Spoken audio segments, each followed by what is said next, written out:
Hello, everyone, and welcome to yet another episode of Mythbusters. This one is an absolute hot topic. It seems to be running and running. So we are going to pull back the curtain on the Wizard of Oz. Listen up.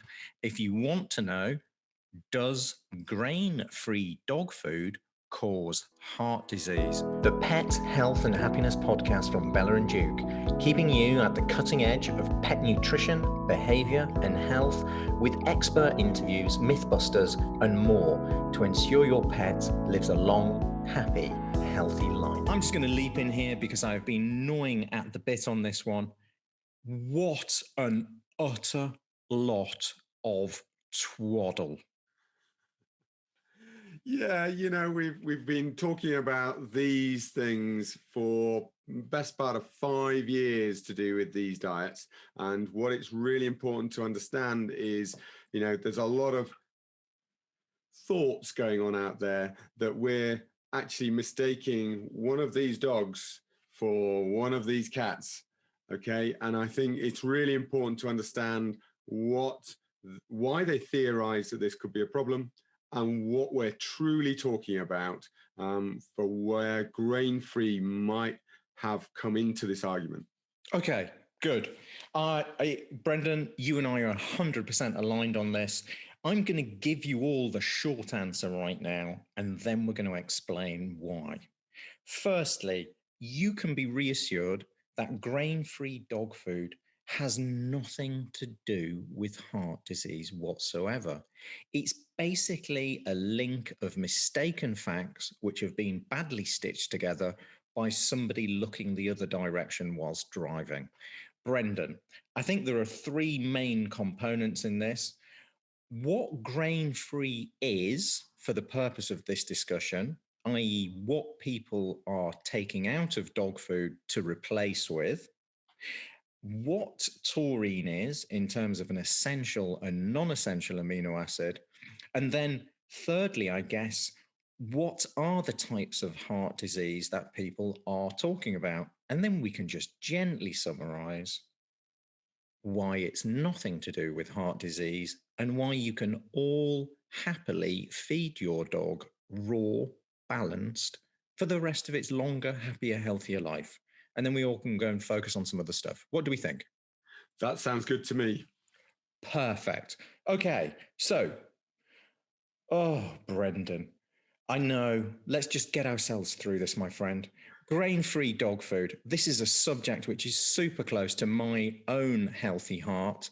And my goodness, when I look at what people replace grains with to create a grain-free dog food, rather than simply cutting the whole grain family out, it astonishes me. Yeah, we've gone into a world where grains have been blamed for a lot, quite rightly so, and they've been piled into processed foods to make them much, much cheaper, and people thinking that therefore it's all about the economics of feeding your pet, and that's wrong. And so people then, still in the processed world, found other things that they could replace the starches of grains with, and so have looked from everything from potato, sweet potato, rice, which are still grains, through to the soybeans, and all of the legumes and peas. Exactly. And that's a really good point, Brendan. I'm going to rudely interrupt you to support you in this, because sometimes what's happening are people are creating a grain-free dog food with other grains which are more dangerous than the original grains that were in. Now, peas, everybody, are part of the grain family as legumes. Interesting point. And peas are hugely inflammatory. So if you see a grain-free dog food and the starch and the protein in there is coming from either peas, from potatoes, from chickpeas, ladies and gentlemen, your dog's a carnivore. Okay? It is not a chickpea eating vegetarian. I say that with respect. It is not able to process them for a couple of reasons. lectins and the amount of sugars therein, both double dangerous. So absolutely. And what's worse is that these have also gone through a processing. So, heat treating up to 6 times, going through extrusion programs. Oh my goodness. These things are not even natural by the time they get to the end of that process. They're not in a situation of you would come across them in a raw state. They have been corrupted in this whole process by those extreme temperatures, by the whole processing of the food. So we need to understand, yes, I can think why the researchers thought that these foods might be causing a problem.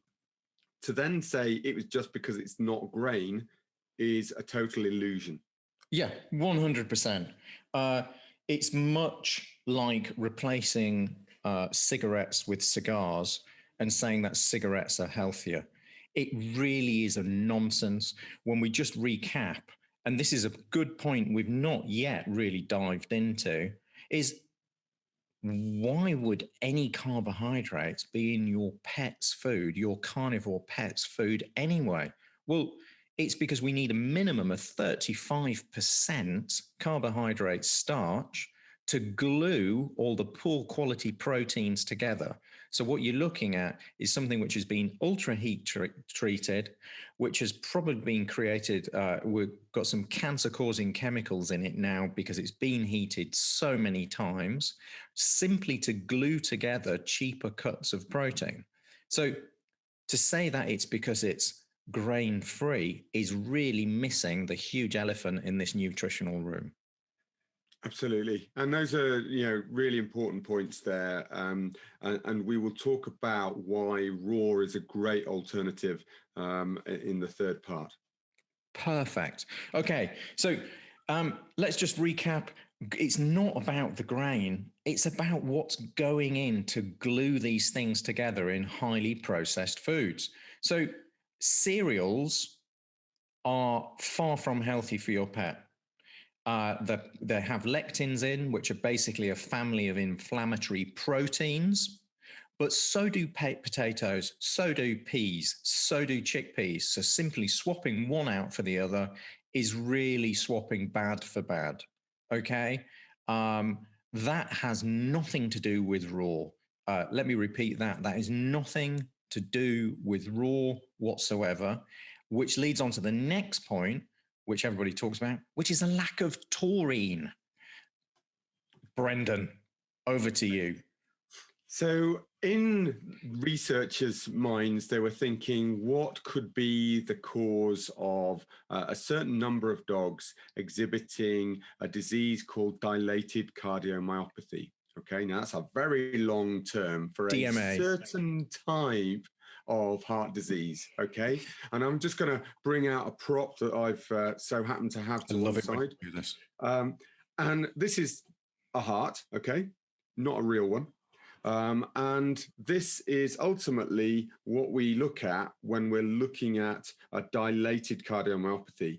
We have a normal heart here, okay, normal thickness of wall, normal valves that will shut, and the blood comes in, is basically pumped back out, one set of vessels back in, and then into the other chamber and back out the other.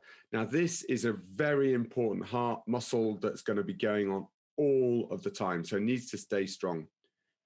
What happens with a dilated cardiomyopathy is that this heart muscle weakens, these chambers dilate, and the valves are stretched so they can't basically pump the blood round effectively. And you end up with a big flabby muscle that's inefficiently contracting and quivering away without adequate blood being pumped around the body. So that is dilated cardiomyopathy. Now, in dogs, there are a number of reasons that this can happen, from inflammatory disease through to genetic predisposition. But in cats, they have noted that this also happens with a lack of taurine, because in cats, taurine is an essential amino acid which is used by the heart muscle, and that means that they need to ingest it. what the researchers found was in these specific dog foods, because they were processed foods, they weren't necessarily substituting back in a sufficient amount of taurine in that. So they made an association because of that. They didn't actually look at the research as to whether it was going to be possible to cause. So there's a difference between concurrency and causation. Okay. Now, I'm going to gently summarize that by asking you two questions, Brendan. What is the number one source of taurine available in a diet for our pet carnivores, be them cats or dogs? Fresh meat. And what is the number one cause of taurine being destroyed? The number one cause of taurine being destroyed is heat and processing. Okay. So this, once again, has zero to do with a fresh, balanced, raw diet. It's much more, and is entirely, in fact, to do with the fact that people are taking one set of processed food, swapping out grains. Well, it's not actually swapping out grains. If we were to be biochemically correct, it's swapping out cereals, replacing them with another type of grains, which are equally as bad, and not simply doing the most obvious thing, which is feed your pet the healthiest diet available on the planet to the best of our knowledge today, which is a balanced raw diet, which is naturally brimming in taurine. You don't need to add things into this natural diet because they've not been destroyed by the processing. Is anybody getting this? Please. We really enjoy bringing you the Pet Health and Happiness podcast. Now, as part of that, much like our food, we are constantly open to feedback and looking to grow. And you are an essential part of that. So please complete the survey, the link to which we will put below, so that we can actually get your feedback, what you want more of, what you'd like to learn more about, and what maybe you'd like less of. It's essential. And not only that, but actually this illusion that taurine was anything to do with the argument, and not seeing that actually it's the inflammatory processes that these foods can cause, the genetic predisposition, and making an assumption that because there was a concurrency, that was the causation of the problem. Okay. And we know that that's not the issue there. In the spirit of getting our special bingo words in, I know you like to mention bone broth and microbiome. I'm going to mention lipopolysaccharides.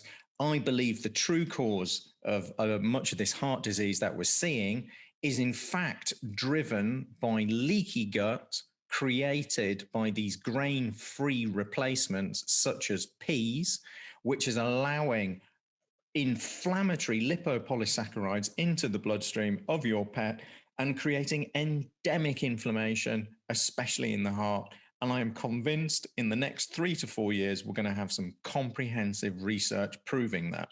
How do you feel about that statement, Brendan? I would love to think that that's going to be there.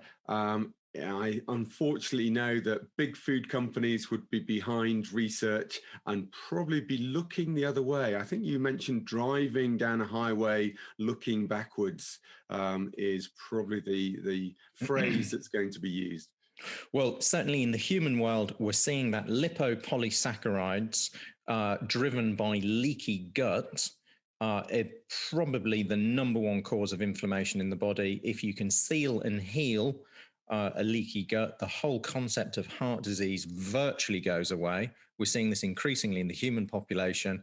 Yes, it's always a mistake to confuse what works with humans with what works for pets. However, it always shines a little bit of a torch into where research can go. And we know that we have the same genetic problems around lectins, which is why here at Bella+Duke, we have created a super low lectin dog food, raw, brimming with taurine, to avoid all of these problems in the first place. We've covered grain and what it gets replaced with. It's actually swapping cereals out for something equally as sinister. We've covered pretty much taurine as an essential or non-essential amino acid, depending on whether you have a cat or a dog. So the final part of this heart jigsaw, we've covered the grain versus non-grain, sources of taurine, and in fact, is taurine relevant anyway in the dog debate? And finally, Brendan is going to explain, if he can get his props aligned, is going to explain types of heart disease. Brendan, over to you. Oh, I'm not sure you're casting aspersions on my props. So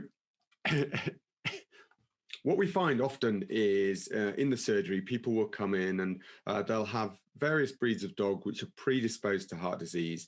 And this is my prop heart, okay? And they will assume, because of all of the murmurings in the press, that the diet is the main cause of problems for their dog's heart disease.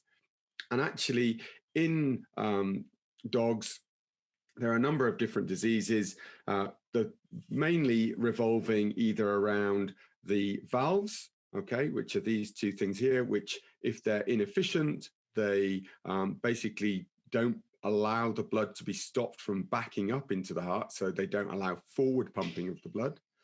Or two, the muscle, okay? And this is the bit that we're talking about, particularly when we talk about the diet studies that were done. And three is the electricity that allows the contractility of the heart to form normally in a normal rhythm, okay? So can we just say, the typical Cavalier King Charles Spaniel that comes into us with valvular heart disease is usually genetically predisposed. Yes, there are inflammatory components. Yes, bacterial circulation can make them worse. But generally, this is around the valves here, not forming and closing properly. Okay. That's a really important point. I'm going to jump in because this is exactly the journey of health I went on with our beautiful little doggo, Kismet the water dog. We thought she had DMA. We looked at it. We went for loads of scans, and it turned out she had a bacterial infection in her valves. It's exactly what you're saying, Brendan. Yeah, absolutely. So really important to understand that that's something that's going on. Cardiac electrical conductivity is something that's can again genetically be predisposed to. There can be little scars within the heart that interrupt the electrical activity.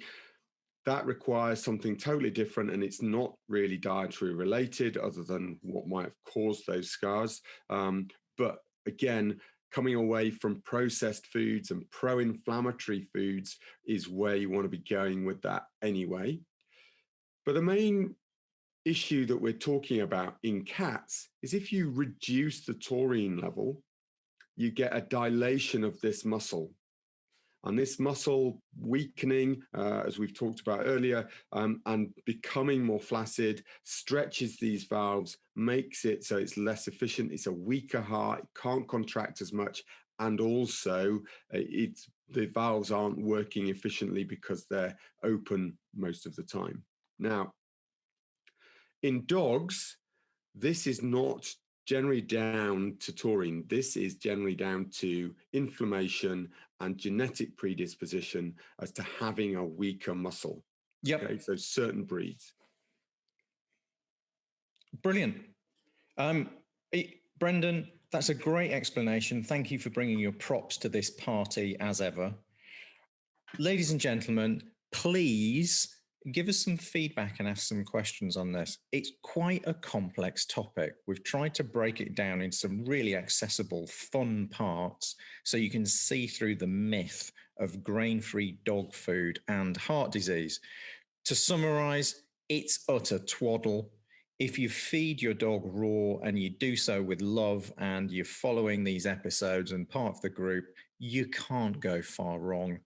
Please avoid processed food wherever possible, simply because whether it's grain or grain-free, it's full of toxins. And low inflammatory diet or anti-inflammatory diet is definitely the way forward. Brendan, do we have anything more to add on that? I think, yeah, just feeding a biologically appropriate raw food has got to be the best way for all of us, not just our pets, but us too. And, we've seen many, many studies on how processed foods for all species can lead to chronic disease, to inflammation. So it just makes sense to be switching your pets to a healthier, biologically raw food. Brendan, thank you for being you. Frankly, it's refreshing to meet people who are driven by the same things we are, which is basically improving cats, dogs, pets' lives. And it's really important to empower people with the facts and see through some of the myths which are reported and repeated so often that people begin to think of them as truths, when actually it's utter dog myth. Okay. On that note, we look forward to seeing you in the next episode. Please rate us, please share us, please support us, and ask any questions you have. We are here to serve. Thank you.